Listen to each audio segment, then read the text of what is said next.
Bang Haji, nih kita santai dan bertanya nih. Bang Haji kan udah Siap. 33 tahun mengabdi untuk masyarakat di ASN. Ya, Alasannya apa sih Bang Haji? Eh, ke legislatif ini apa ada dorongan dari siapa nih? ya, siap.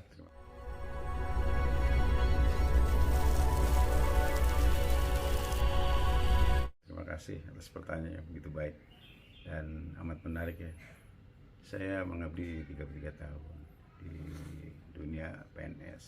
Nah, saat ini ASN ya, yang familiarnya.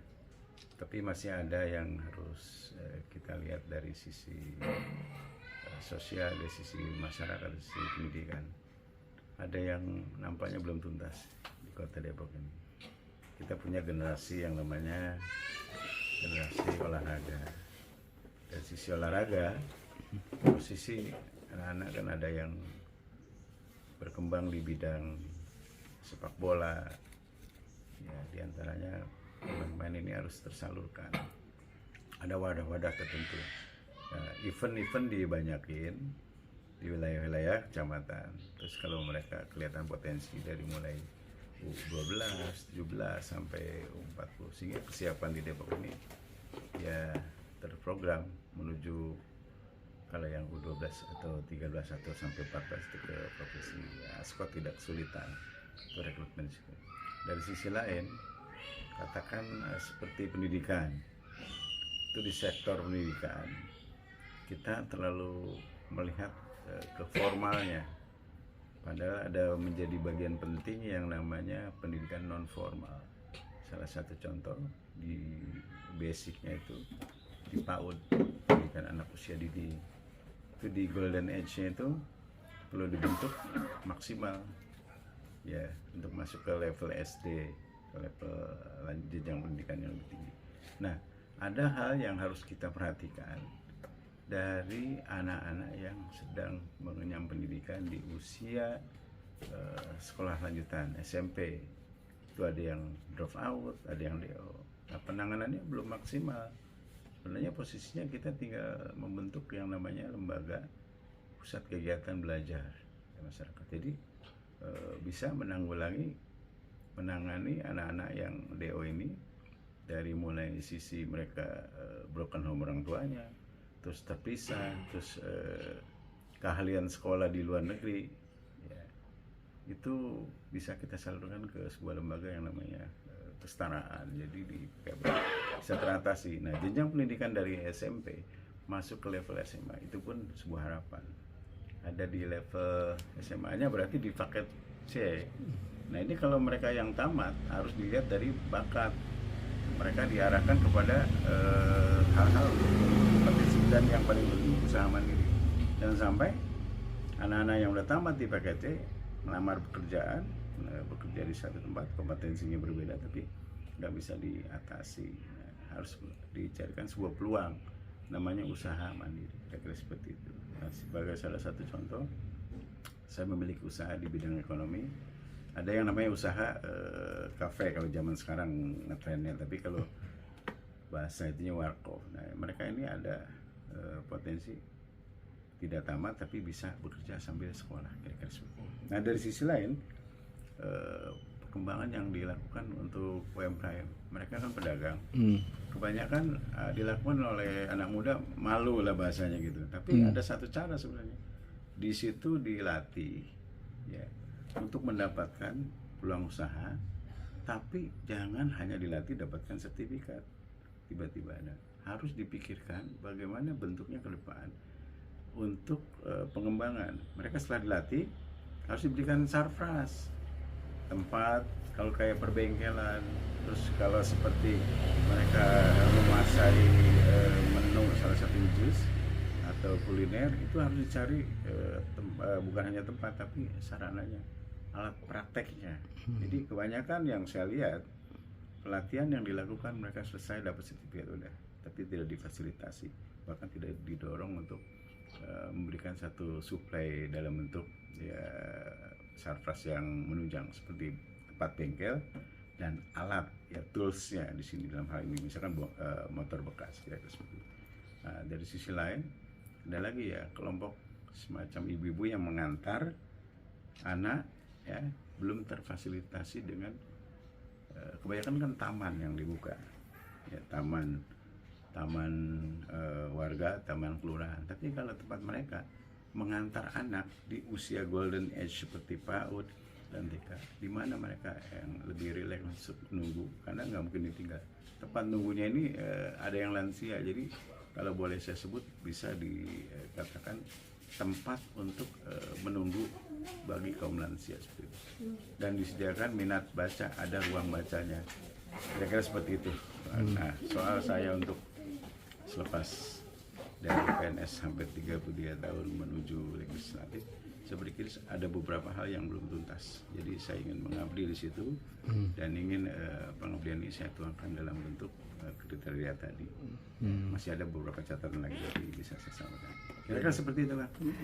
Itu dorongan, kalau boleh tahu nih, dorongan dari masyarakat apa gimana nih Bang Haji? Dan ya, kita kan berkomunikasi. Setelah berkomunikasi kan melihat bab per bab, pasal per pasal. Kalau ngaji mungkin dari ayat sampai ke juz. Setelah kita melihat, ini ternyata harus ada di posisi itu. Kenapa? Karena latar belakang mereka duduk di legislatif kan beda-beda kan, ada yang dari A, dari B dan seterusnya. Nah, kalau dia kolektivitasnya kumpul di situ, maka makin maju Depok. Beda-beda basicnya. Basic A mungkin bisa nangani ini, tapi kalau basic B ini, tapi kalau kolektivitasnya semua unsur dari sisi status sosial yang tinggi, ya saya pikir itu lebih banyak maju. Kira-kira seperti itu. Tadi Bang Haji menceritakan tentang masalah pendidikan, UMKM, juga Bang Haji pernah di pemerintahan, di ini pernah jadi lurah di dua periode ya. Dua periode. Di timur ya, sama di wilayah Cimanggis. Timur dua-duanya ya. Tapos timur Cimanggis. 4 tahun. Jadi mau di komisi A, B, C, D. Infrastruktur juga ini kan.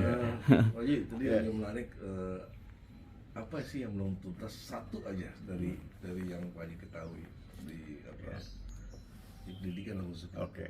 Saya walaupun saya basic lurah, tapi saya amat konsen di dunia pendidikan. Asal tahu aja gitu ya. Dan saya memang besarkan lahir di Sukmaja ya. Makanya teman-teman di relawan ini, di Relaksa namanya, Relaksa tuh relawan. K-nya komunitas, Syah-nya nama saya Syahrudin. Gitu. Nah, ada satu Bang, memang menarik sekali. Secara kasat mata, dan juga saya selalu menulis setiap balik dari bekerja, saya tulis ada yang belum tuntas di dunia pendidikan. Orang sudah mengikrarkan, mengikrarkan, dan statement wajar Dikdas tuntas 9 tahun. Kalau saya sebut bohong salah. Ya, kalau saya dengarkan dan saya. Terus wajar Dikdas 12 tahun. Tuntas lagi bilangnya. Nah, sementara di bawah saya kan kadang-kadang suka melakukan satu kayak investigasi, kayak verbal. Ya, terus atau identifikasi calon WB dari RT per RT, RW ke RW sampai ke lokus-lokus yang ada.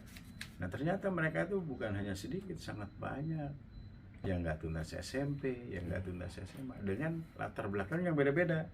Ada yang, kalau orang kebanyakan dari dulu, wah ini masalah ekonomi, itu udah bukan lagi. Jadi sekarang statusnya udah banyak yang berubah. Jadi masalah broken home, terus mereka berkarir di dunia perfilman, kayak jadi pemain sinetron, terus mereka berkarir di olahraga. Ya kan udah kagak ngurus kalau yang namanya orang terjun ke olahraga maju di ini, tapi di dunia pendidikan diajar. Nah, ketika dibutuhkan, ya ditanyakan tentang kompetensi dan sertifikasinya, mana nggak ada. Buru-buru dah tuh cari kayak sekolah di mana sih paket, kayaknya formalitas. Enggak, saya adalah orang yang menjawab enggak ada yang formalitas. You harus belajar semester 1, 2 naik kelas. Kalau di SMP ya berarti kelasnya 8, kalau SMA kelasnya 10. Nah, atau 11 naik, terus 12. Jadi you harus duduk di kelas 9 kalau SMP. You duduk di kelas 12. Itu syarat mutlak ketika mengikuti ujian, bukan yang kayak makan apa tuh Bang, Indomie instan begitu tiba-tiba. Jadi ada sebuah proses namanya KPM, pembelajarannya. Itu yang belum tuntas kan. Jadi harus dibedakan pendidikan formal dan pendidikan non formal. Tapi keduanya sangat penting dan sudah masuk yang dari formal non formalnya ke formal. Bahasa itunya formalin. bukan formalin yang itu ya. Jadi formalinnya diformalin sama. Makanya butuh kompetensi dari mulai guru yang sebutannya tutor, terus dari mulai kepala sekolah yang sebutannya juga banyak lah di sini sebagai direktur, sebagai ketua lembaga. Kira-kira seperti itu Kang di sudut pandang pendidikan ya, yang bukan saya soroti, memang menjadi catatan saya. Kira-kira seperti itu teman-temanku, sahabat-sahabatku. Terus kalau terkait dengan pendidikan tadi guru-guru yang menjadi tutor dan sebagainya, sementara belum lama ada kejadian di Harjamukti 1 ya kan, terkait dengan permasalahan pendidikan, kekerasan anak dan sebagainya. Itu sejauh mana Pak Haji punya pengalaman di bidang pendidikan terkait dengan guru-guru ini dengan permasalahan kekerasan anak siswa? Oke. Ada satu namanya pendidikan karakter.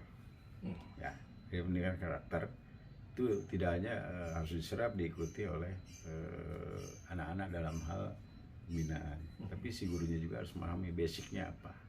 Karena latar belakang guru, ya, saya perval tadi, saya investigasi tadi, itu banyak yang mereka kan dari SMA langsung masuk kuliah, ya kan, duduk jadi guru, atau mereka yang tamat jadi guru mengambil akta 4, jadi di endingnya langsung menjadi guru. Nah berarti kan nggak tuntas kan pendidikannya dari awal, harus dia basicnya kayak orang ngaji tuh dari mulai nikrol, alif-alifan lah, ngeja-ngeja, baru Fatihah, habis itu larilah ke Quran atau kebacaan ayat-ayat dari mulai Al-Baqarah dan seterusnya, jadi gitu. Nah itu nggak dikuasai. Nah terus sementara sekarang targetnya lebih ke banyak ke materi, silabi gitu. Nah karakter mereka yang nggak dituangkan, nggak dimainkan. Ya kalau dulu kita melangkah ngajar di kelas, saya juga pernah jadi guru tahun 86, saya sudah mengajar di MTS Al-Qasar, di Tribuna, kemudian di Budut. Jadi ketika kita jalan menuju kelas, pintu kita buka dan sepatu bunyinya tak, tak, tak. Orang udah begini semua murid, dan nggak ada suara bunyi lagi. Nah itu ada strategi juga KBM-nya, kita tukar-tukar mereka ngajar, duduknya di pinggir, di tengah kita atur, di belakang ke depan, jadi bervariasi, nggak boring gitu. Nah posisi yang sekarang mereka lebih kepada target materi. Jadi hari ini bukan bab ya, dia mainnya mungkin silabi materinya, ini selesai konten.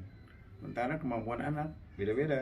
Ada yang berlatar belakang tadi karena zona sekolah udah nggak mikirkan kompetensi, ketiban, tet. Nah sedangkan kemampuan brand orang kan beda-beda, akhirnya nggak bisa. Nah terus boro-boro menyampaikan ya masalah karakter.